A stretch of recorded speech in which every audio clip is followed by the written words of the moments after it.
नमस्कार मित्रांनो, तूही रे माझा मितवा या मालिकेच्या पुढच्या भागामध्ये आता अंजली मात्र घर सोडून जात असते. अर्णव तिला थांबवतो, पण आता अंजली म्हणते की हे बघ, आज मात्र काही झालं तरी शेवटी बहीण भाऊ वेगळे होतच असतात.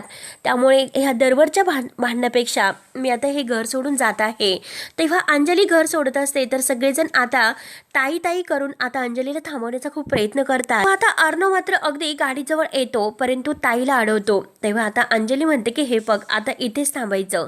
सगळेजण आता ताई ताई करत तिच्या मागे येतात, अंजलीला अडवण्याचा खूप प्रयत्न करतात, परंतु अंजली अर्णवला म्हणते की तेथेच थांबायचं, नाहीतर आपल्या नात्यामध्ये आतापर्यंत जे काही उरलेलं आहे ते सुद्धा संपेल. त्यानंतर मात्र आता शेवटी अंजली आणि राकेश घर सोडून जातात. तर आता ईश्वरी आणि अर्णव त्यांना शोधायला येत असतात आणि सुप्रिया आणि आता हे म्हणजे अविनाश मामा आहे, तर ते गाडीतून येत असतात आणि तेवढ्यात सुप्रिया ही समोरून आता अगदी त्यांना दिसते. तेव्हा लगेच अविनाश मामा म्हणतो की सुप्रिया बहिणी इकडे काय करतात आणि त्यांना जेथे कुठे जायचं असेल तर त्यांना आपण ड्रॉप करूयात. आता हे ऐकल्यानंतर वल्लरीला धक्का बसतो. वल्लरी म्हणते की आता अरे देवा, वल्लरी खूपच घाबरते.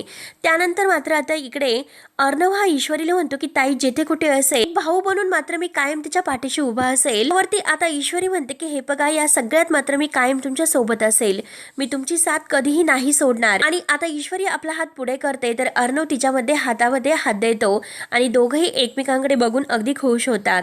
तेव्हा आता मित्रांनो, पुढे नक्की काय होतं हे बघण्यासाठी आपल्या चॅनलला नक्की सबस्क्राईब करत राहा. धन्यवाद.